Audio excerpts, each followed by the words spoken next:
Before we get started, I'm just gonna get this out of the way. Stop it with the spoilers.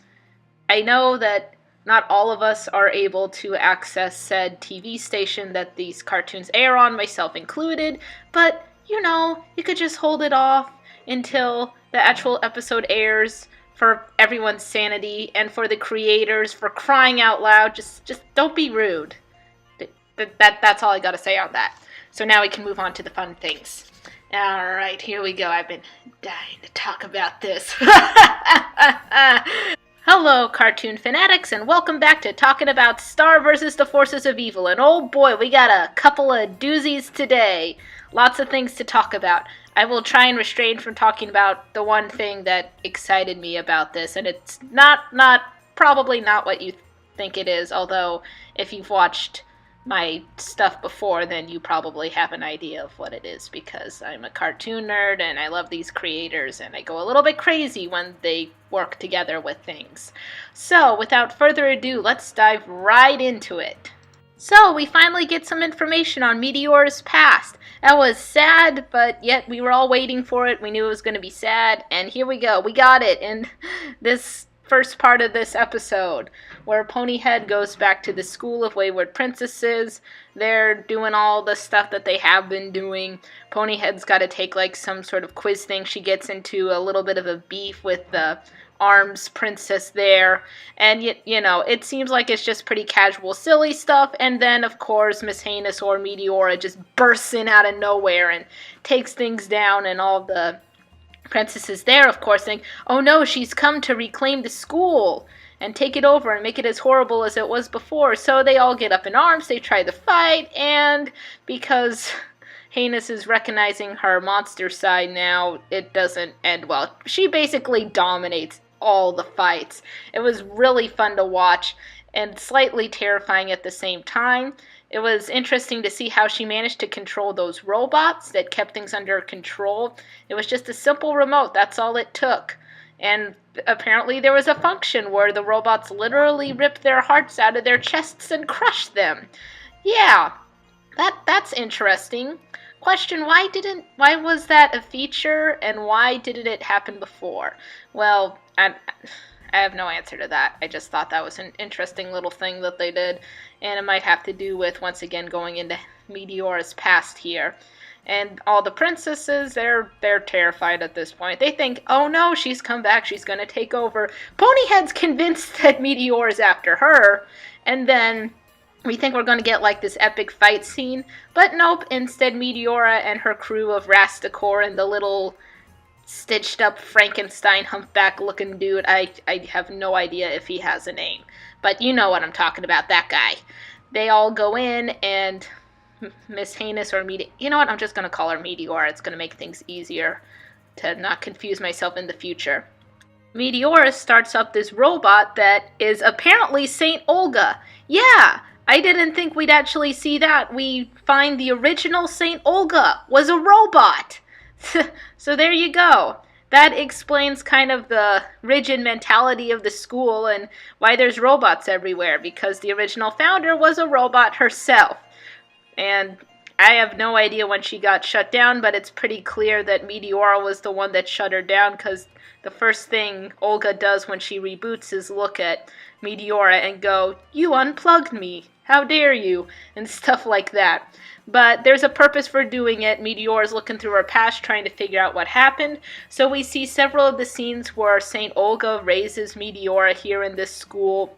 We see how kind of the monster side and even the human side are both stifled in desperate attempts to make Meteora kind of this perfect little princess, or good for society, not monsterish anymore. She hides the tail, the clovers get hidden, and all of that leads up to the Miss Heinous that we pretty much knew within the first season of Star vs. the Forces of Evil. It's not very clear, but we can kind of tell that some point between the last flashback of Meteora personally brainwashing herself. Now, she doesn't need Olga's help anymore at that point. She was doing it herself to keep herself under control. So, but sometime between that time and when Star knows St. Olga's school, St. Olga herself got shut down, and Meteora took charge as Miss Heinous. Whether that's the way things were supposed to be or not, I don't know. Could it be that St. Olga was really supposed to be the one running it? But honestly, based on the way we see St. Olga has sort of a robot mom, and not a very good robot mom, mind you, because she stifles Meteora incredibly. We just kind of get the sense of that whether it was Miss Heinous or St. Olga running the school was not going to be good for princesses in general, no matter who was running it. So once Meteora sees all of this information, it's kind of interesting to see she realizes, hey, this is who I am. I'm the one that should be ruler of Muni. I've been lied to and betrayed this whole time. And she just kind of goes on this wild rampage. And we don't see much of this after she realizes it. All we see is she comes out of the clouds and she's got Ponyhead's horn. So that's kind of terrifying. I have no clue what that means for Ponyhead. We do see some promos where she's suffering for the next episode. So we know that Ponyhead's at least okay. But still, that's huge. It looks like Heinous just ripped it right off of Ponyhead. That's kind of terrifying. And she's even more monstrous than she was before.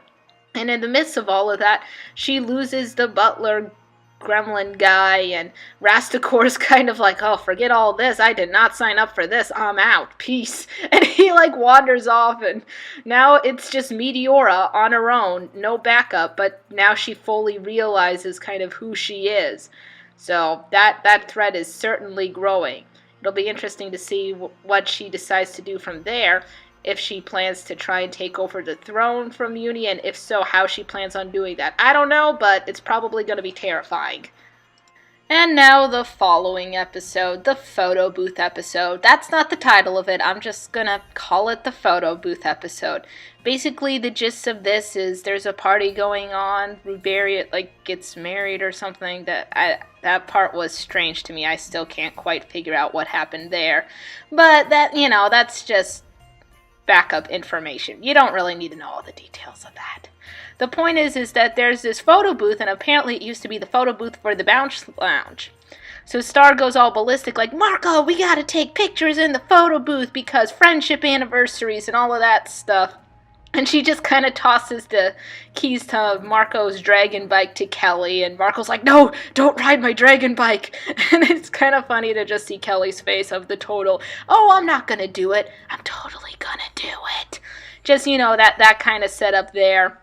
So Star and Marco go into the photo booth, they take pictures, and for some reason Star can tell that they're not the same as the ones they took before.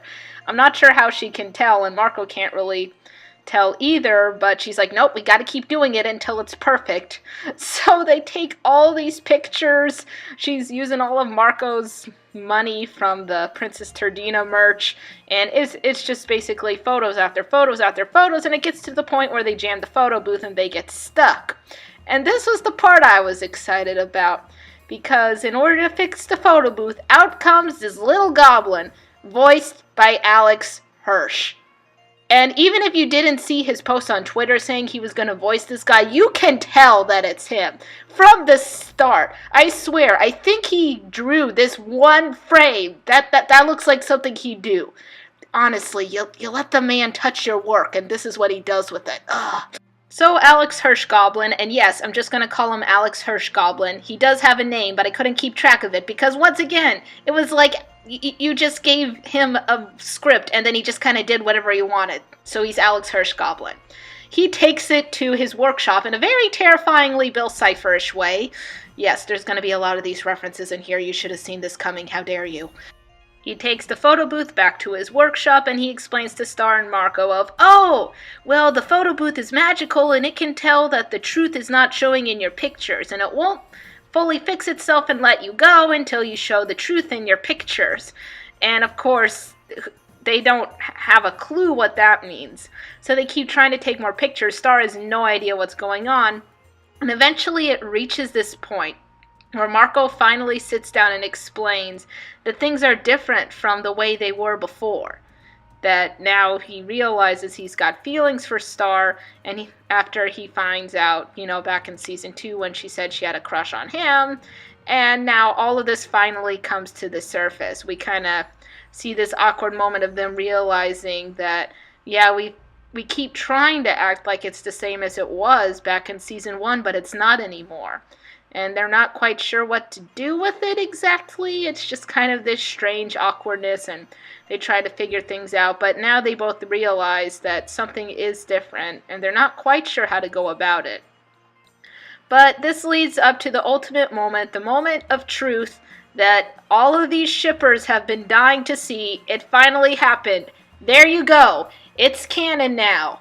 After I'm done making this video, I am going to go and watch every Starco shipper react to this because I want to see the faces when it happens. I like to see the reactions. So there you go. It's canon. You can die in peace now. They do it, the photo booth lets them free, they realize what's happened, and Alex Hirsch Goblin just kind of grins evilly at them, and that's it, that's all you get. There you go. What will happen from there? What weirdness will come of this? What will happen to poor Tom, who has no clue what's going on? What will happen to Muni as a whole? Where is this show even going anymore? I have no answers to any of this. I feel like I'm just like Alex Hirsch Goblin in this. I'm just sitting in the back and watching the fandom burn. Yes, I'm going to blame Alex Hirsch Goblin for all of this. It's his fault. He's the one that did this. This is why you don't let the man touch your show! Anyway, if you couldn't tell from my kind of exaggerated reactions to certain things, I really enjoyed watching these episodes. These were sort of, it was like build-up. Again, we've been having all of this build-up, and we're finally starting to see some of it that the build-up has been leading to, and I always love it when those moments happen. I love watching it when it happens. I love watching others watch it happen. This is the reason that makes shows like this great, is finally getting all of that payoff after so long. It's the best. So I really enjoyed myself with these. I am kind of bummed that I couldn't completely go into it spoiler-free. I tried my best. It just, with the way things turned out, it wasn't possible, and that made me a little sad. But that's okay. I still had a blast watching these. I hope everyone else also had a blast watching these, and I'm excited to see where else it might go from here. Because at this point, things are canon now. Sky's the limit. They could explode the whole universe or something. I don't know what's going on anymore, but I'm excited to see what'll happen. And I'm sure you are too. So, if you like this video, you can go ahead and put a thumbs up and press that like button. And don't forget to comment and subscribe as well. We're going to have a bunch more Cartoon Corners coming up. Not only will there be more Star, but Steven Universe is coming back. We're going to have to get back in on all of that. Yeah. April's going to be a crazy month. Real wild.